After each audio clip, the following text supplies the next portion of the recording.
पिछली कहानी में राजकुमारी मेघना और राजकुमार राजवीर उस जादुई दर्पण के भीतर प्रवेश कर चुके थे, जहां हर ओर चमक, रहस्य और बोलते हुए जीव बसते थे। अब देखिए आगे क्या होता है। राजकुमारी मेघना और जादुई दर्पण भाग 2 में। सुबह की हल्की रोशनी में मेघना और राजवीर अपने नए मित्रों संग उस जादुई जंगल की गहराइयों में बढ़ते जा रहे थे। हर पत्ती, हर फूल में जादू की झिलमिल थी, मानो जंगल सांस ले रहा हो। अचानक बुद्धिमान लोमड़ी ने सबको रोक लिया। वो बोली, राजकुमारी, आगे का रास्ता आसान नहीं, वहाँ अंधकार छिपा है और वही इस रहस्य की चाबी भी। मेघना ने राजवीर की ओर देखा और मुस्कुराकर सिर हिलाया। थोड़ी ही दूर पर एक नीली सुनहरी चमकती नदी दिखाई दी। उसका पानी रोशनी से भरा था और उसकी लहरें कुछ कह रही थी। तोता आसमान में उड़ते हुए बोला, यह वही नदी है जो सच और छल के संसार को अलग करती है।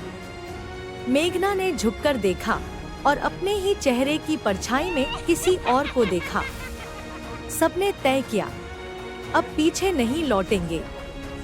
राजवीर आगे बढ़ा, पत्थरों पर पांव रखते हुए बोला, डरना मत, एक साथ रहना। खरगोश उछलता हुआ आगे बढ़ा, कछुआ धीरे धीरे किनारे तक पहुंचा और आखिरकार सबने नदी पार कर ली। किनारे पर पहुंचते ही मेघना ने फिर देखा, उसकी परछाई अब मुस्कुरा नहीं रही थी।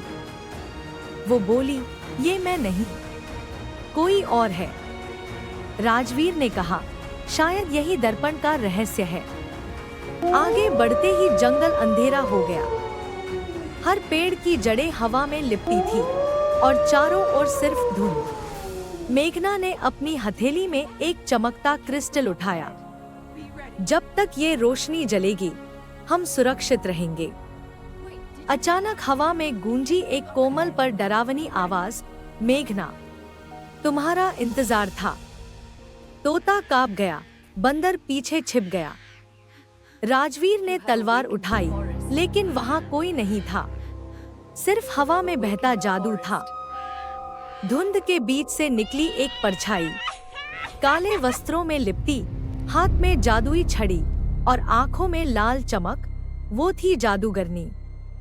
वो बोली, दर्पण की शक्ति मेरी है। मेघना शांत स्वर में बोली, सच्ची शक्ति तो सच्चाई की होती है। जादूगरनी ने अपनी छड़ी उठाई और बोली, दर्पण दो दुनिया जोड़ता है, एक रोशनी की और एक अंधकार की। तुम्हारे डर से ही यह अंधकार जीता है, राजकुमारी। मेघना चुप रही, पर उसके जानवरों ने एकजुट होकर योजना बनाई। लोमड़ी बोली, अगर हम सब मिल जाए तो जादूगरनी को हरा सकते हैं। खरगोश ने जादुई फूल जुटाए। तोता ऊंचाई से निगरानी करने लगा और राजवीर बोला, मेघना, अब वक्त है उस रोशनी को जगाने का। आसमान में बिजली चमकी। जंगल के बीच दोनों आमने सामने थे, मेघना और जादूगरनी। हर वार के साथ चमकता प्रकाश, हर पल में संघर्ष। एक पल ऐसा आया जब जादूगरनी ने वार किया। राजवीर ने ढाल उठाई और मेघना को बचा लिया।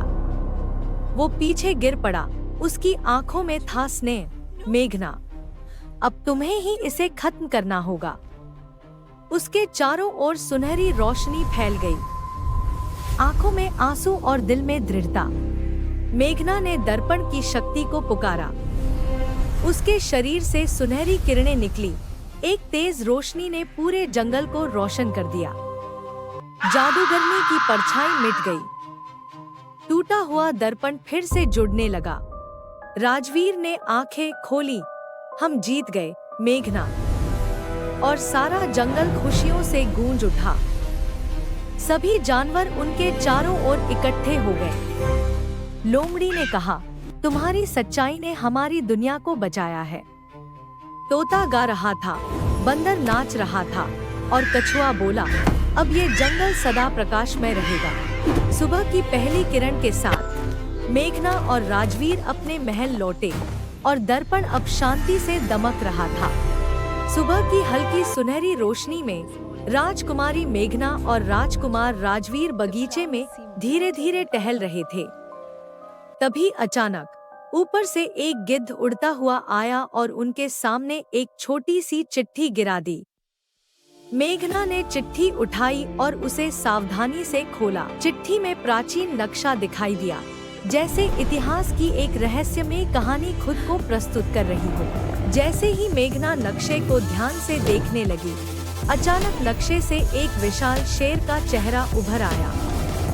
शेर जोर जोर से दहाड़ रहा था। और रहस्य को खोजो।